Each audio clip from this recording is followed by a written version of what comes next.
नमस्कार दोस्तों, त्योहारों का मौसम है और आज दशहरा है। तो आप सबको मेरी तरफ से दशहरे की बहुत बहुत बहुत शुभकामनाएं। तो चलिए दशहरे के अवसर पे कुछ मीठा बनाते हैं।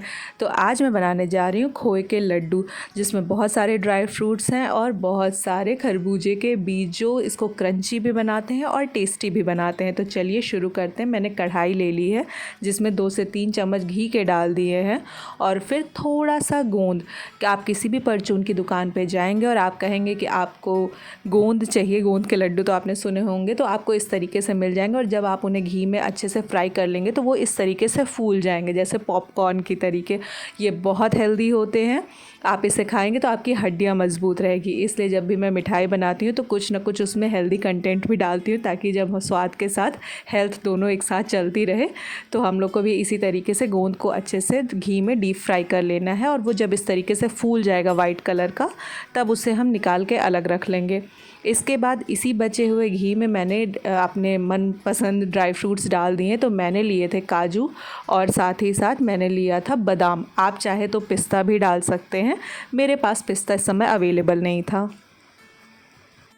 तो इन सभी ड्राई फ्रूट्स को 2 से 3 मिनट तक मैं इसको अच्छे से फ्राई कर लेती हूँ। फ्राई करने से क्या होता है कि जो इसके अंदर जो ड्राई फ्रूट्स होते हैं उनके अंदर अगर हल्का सा भी मॉइस्चर है तो वो ख़त्म हो जाता है और वो क्रंची हो जाते हैं। तो इसलिए मैंने इनको अच्छे से फ्राई कर लिया। और इसी वक्त मैं खरबूज के बीज मैं थोड़े ज़्यादा अमाउंट में ले रही हूँ, मतलब जितना मैंने ड्राई फ्रूट्स लिया था उतना ही एग्जैक्ट मैंने खरबूज का बीज भी लिया। खरबूज का बीज बहुत हेल्दी होता है और आप किसी भी परचून की दुकान पे जाएंगे तो छीला हुआ खरबूज का बीज ज़रूर मिल जाएगा। वैसे चेक करके लीजिएगा, कई बार होता है कि वो बिना छिला आपको दे देते हैं, तो इससे आपके जो लड्डू होंगे उनका टेस्ट काफ़ी ख़राब हो सकता है, क्योंकि जब भी वो आप खाएंगे तो आपके मुंह में छिलका आ जाएगा बीज का। इसलिए उन ध्यान से आप ख़रीदिएगा। तो जब भी आप खरबूज का बिया ख़रीदें उसको एक बार चेक ज़रूर कर लीजिएगा कि उसका छिलका उतरा है कि नहीं उतरा है। और इन सारे ड्राई फ्रूट्स को मैंने एक साथ 3 से 4 मिनट तक अच्छे से फ्राई कर लिया और फिर उन्हें निकाल के अलग रख दिया। अब इसी सूखी कढ़ाई में, क्योंकि ड्राई फ्रूट्स ने ऑलरेडी सारा घी सोख लिया था, तो अब मेरी कढ़ाई में घी नहीं बचा है, लेकिन कढ़ाई गर्म है तो मैं उसी में थोड़ी देर के लिए नारियल के पाउडर को, चाहे आप घर में भी इस गरी को कद्दूकस कर सकते हैं या बाज़ार से भी आप गरी का बुरादा ख़रीद सकते हैं, और उसे आप हल्का सा फ्राई कर लीजिए। मतलब हमको हल्का सा गोल्डन कलर चाहिए।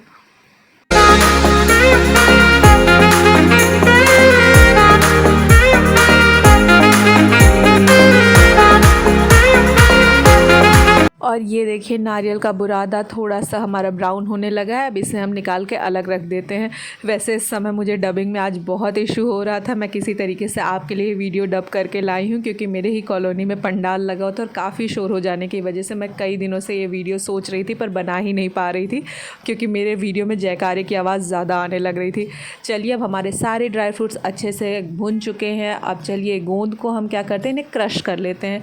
तो इस तरीके से हमको दबा के पाउडर के फॉर्म में ले लेना है। तो चलिए मैंने कूटने के लिए एक अच्छे से कूटने वाला अपना सामान, जो मेरा यंत्र है, मैं इसको ले लेती हूँ और इसके बाद इस तरीके से क्रंच करके इसको हल्का सा दबा दबा के पीस लेंगे। इसमें ज़्यादा दिक्कत नहीं रही, क्योंकि हमने जब फ्राई कर लिया तो ये ऑलरेडी थोड़े कुरकुरे और कड़े से हो गए थे, और जैसे ही हम इन्हें दबाएंगे तो ये तुरंत क्रिस्टल जैसे बिखर जाएंगे। चलिए अब सारा सामान तैयार हो गया। अब मेन इंग्रेडिएंट की ओर बढ़ते हैं। यहाँ पे जो फ्लेम है वो काफ़ी मीडियम है और अब हम इसी कढ़ाई में थोड़ा सा चीनी ले लेते हैं। तो यहाँ पे मैंने 200 ग्राम चीनी लिया था और मैंने जो खोआ लिया था वो 400 ग्राम था। तो 400 ग्राम के हिसाब से 200 ग्राम चीनी था और 2 से 3 चम्मच मैंने इसमें पानी डाल दिया, क्योंकि हमें शक्कर को गलाना है। वैसे अगर आप अपने मिठाई में चीनी कम डालते हैं तो कम अमाउंट में मिठाई बनाइएगा, क्योंकि चीनी सिर्फ मिठास के लिए नहीं, एक प्रिजर्वेटिव का भी काम करती है। तो अगर मिठास कम होगी तो आपके खोए के लड्डू जल्दी ख़राब हो जाएंगे, इसलिए तब थोड़ा सा बनाइएगा ताकि आप 2-3 दिन में कंज्यूम कर सकें। और अगर आप ज़्यादा अमाउंट में बना रहे हैं तो आपको शुगर थोड़ी ज़्यादा रखनी होगी। तो यहाँ पे 200 ग्राम मैंने शक्कर लिया था, जिसमें 2 से 3 बड़े चम्मच पानी के डाल दिए थे। और ये देखिए किस तरीके से शुगर मेरी गल चुकी है अच्छे से, चीनी का लगभग शीरा जैसा बन चुका है। और हमें इसको अब ज़्यादा नहीं करना वरना टार बन जाएगा। अब चलिए इसमें हम खोए को डाल देते हैं। अब ये देखिए खोआ यानी कि मावा, इसको हमने 400 ग्राम अमाउंट में लिया था और ये भैंस के दूध का खोआ है, इसलिए इसी आपको ये रेड कलर का दिखाई पड़ रहा है। अगर आप बाज़ार से वो खोआ लाए हैं जो एकदम वाइट कलर के होते हैं तो आप प्लीज़ उन्हें पहले हल्का सा भून के रेड कर लीजिएगा, और अगर आप पहले से नहीं भूने हैं तो इस वक्त आप थोड़ा ज़्यादा भून लीजिएगा ताकि खोए का कच्चापन चला जाए। तो अगर आपका ये रेड खोआ है तो आप उसको थोड़ी देर के लिए भूनेंगे, लगभग 4 से 5 मिनट के लिए, और अगर आपका वाइट खोआ है तो आपको थोड़ा ज़्यादा समय देना पड़ेगा जब तक कि उसमें रेडनेस ना आ जाए, तब आपको जो समय लगेगा भूनने में वो 10 मिनट है। तो ये छोटी छोटी चीज़ें हैं जो थोड़ी थोड़ी बारीकियां हैं जो आपको कुकिंग में ध्यान देनी होगी।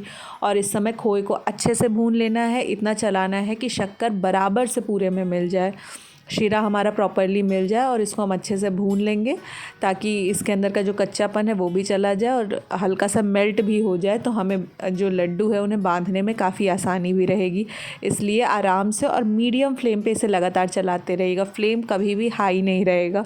खाना जितना आराम से आप बनाएंगे, जितने प्यार से बनाएंगे, आपका खाना उतना ही टेस्टी रहेगा।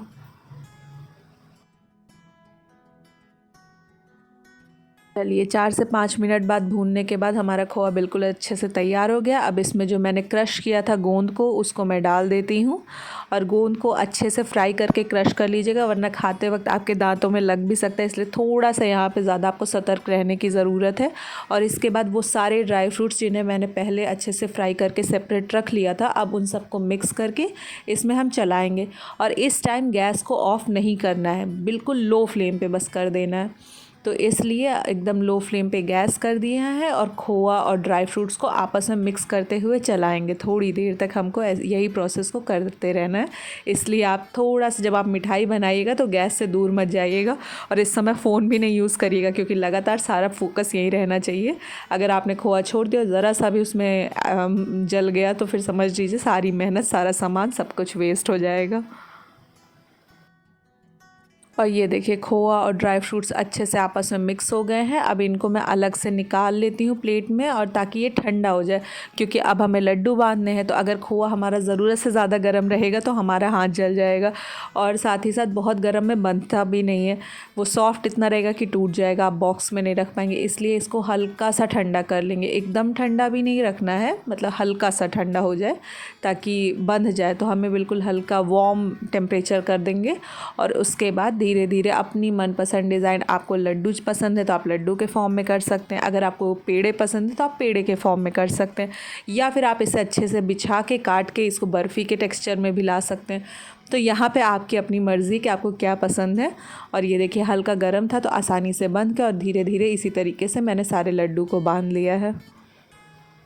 और जब तक मेरा लड्डू बंध रहा है और आप इस वीडियो को देख रहे हैं, तब तक आप प्लीज़ इस चैनल को लाइक करिए, सब्सक्राइब करिए और मेरे वीडियो को शेयर करिए। और अगर आप व्लॉगिंग के शौकीन हैं तो काशिका सिंह ब्लॉग्स चैनल आपके लिए अवेलेबल है, मैं उसका लिंक डिस्क्रिप्शन बॉक्स में डाल दूँगी। आप उस चैनल को भी लाइक करिए, शेयर करिए और सब्सक्राइब करिए, क्योंकि जब आप लाइक करते हैं, आप शेयर करते हैं, आप सब्सक्राइब करते हैं तो मुझे बहुत खुशी मिलती है, और मुझे और सारे वीडियोज़ बनाने का एक्साइटमेंट और ज़्यादा जागता है। इसलिए आप लाइक्स में कंजूसी बिल्कुल मत करिएगा। और ये देखिए लड्डू बिल्कुल बन के तैयार हो गए, जो खाने में बहुत टेस्टी थे और काफ़ी हेल्दी भी थे। तो आप मेरे इस वीडियोज़ को देखिएगा, इस रेसिपी को ट्राई करिएगा, और आपका जो भी रिव्यू है मुझे कमेंट सेक्शन में ज़रूर बताइएगा। Okay, thank you and love you a lot.